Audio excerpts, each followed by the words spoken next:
All right, let's talk about the elephant in the room. You know, it's the first thing people notice about me. It's the first thing you guys noticed when I walked up here. And that's okay. I mean, it's noticeable. But I think it can be frustrating because it's just a genetics thing. It wasn't anything that I did. And it's something I was born with. I actually didn't even know I had it until I started showing symptoms. And I don't want to scare you guys, but actually about 50% of you guys are going to have some form of this. I'm talking, of course, about male pattern baldness. Also, why pattern? It's a pretty basic pattern. In 2016, I had hair. In 2017, I had less hair. In 2018, I had even less hair. I wonder what's going to happen this year. No, but I do have an actual disability, and I'm going to talk about it. And I just want to encourage you guys, to laugh, unless it's a lame joke. Not a lame joke. Just if the joke can stand on its own 2 feet. No, if it's a good joke, I guess is what I'm trying to say. It can be tough having a disability. There are a lot of places that aren't accessible, although maybe you realized that when I walked up here. But I went to Drexel, and the Drexel University Office of Disabilities was not handicap accessible. The Office of Disabilities was not handicap accessible. That would be like if the DMV didn't have any parking spaces. There was another building at Drexel called Main Building, and it was mostly accessible, but there was this one auditorium where all the freshman exams were, and the only way to get to it was this beautiful marble staircase, but there was no elevator access, which was rough. I figured that out the morning of my first freshman exam. They're pretty inept when it comes to realizing what it's like for someone with a disability. I think what really drove that home was last year in an Instagram post. They posted a picture of those marble stairs with the caption that said, "There is no elevator to success. Sometimes you have to take the stairs."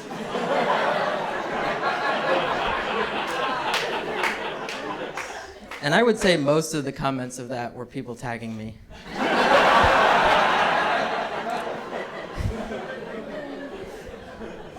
I also had a spinal fusion when I was 15, full spinal fusion. And I would say that there are pros and cons to having a surgery where they fuse your spine with titanium screws. One of the pros, I think, is that I'm pretty sure legally I'm a cyborg. That's cool. I also have a great tattoo idea. If I ever get a tattoo, it's going to be of the handle of a zipper right above the scar that goes down my back. Probably the best pro is, I don't know if you know that weird dance move where you're bopping your head to music or whatever, but because my neck can't bend, I can do it really well.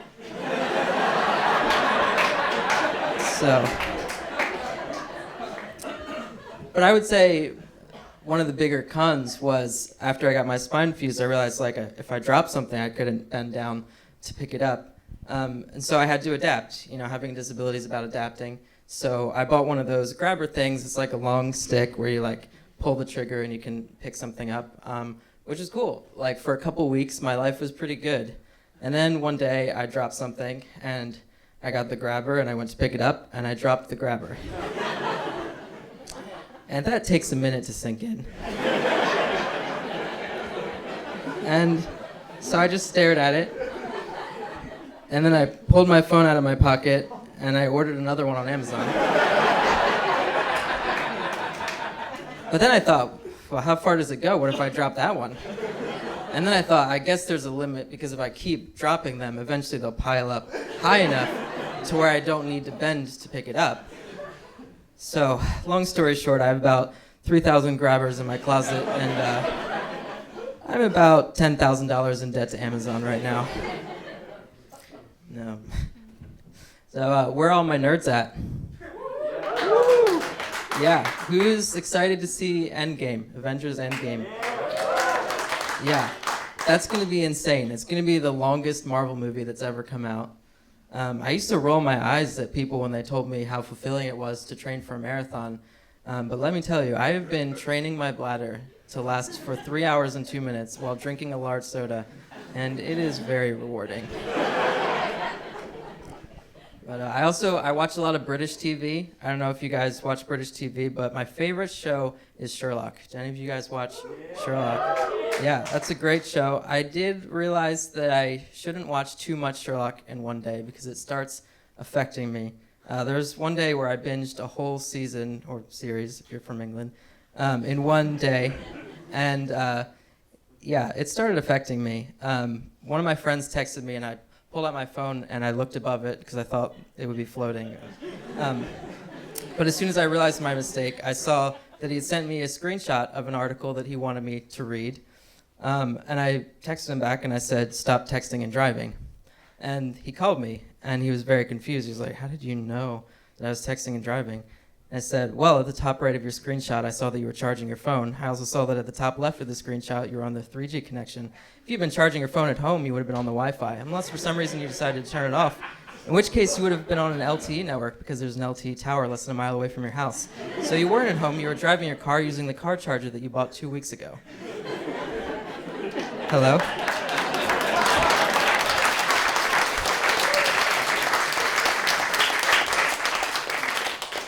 Something that people might not know about me is I actually have 6 siblings, 3 of which are adopted from other countries. And actually, most of my family is here tonight. So shout out to my mom and dad and Stephanie, Turner, Emily, Natalie, Riley, and shoot, don't tell me.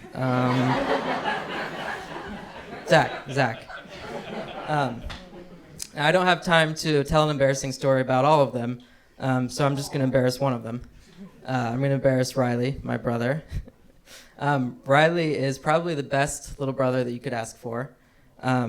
He's adopted from India, and when he first came to India, he didn't know English. And so for the first couple months, we were sort of teaching him English, and he was teaching us Marathi, which was the language he spoke, which was going really well, except there was this word that he was using a lot that we didn't know what it was. He would sort of point to people and be like, "Chikali," and we were really confused. And me being the engineer, I thought, all right, I'm gonna solve this problem. I'm gonna figure this out. So I looked up the Marathi phrase for "show me," and so I went to Riley and I was like, "Riley," he looked at me and I was like, "Dako, Chikali." And he turned around and he pulled his pants down and he mooned me. So that was the last time I did that. All right, I'm gonna do one more. This is the Apple Watch, by the way. It's been pretty cool. I have a few complaints. It doesn't fit super well someone with my disease, and also the algorithm that they use to detect if you're walking is by how your arm swings at your side.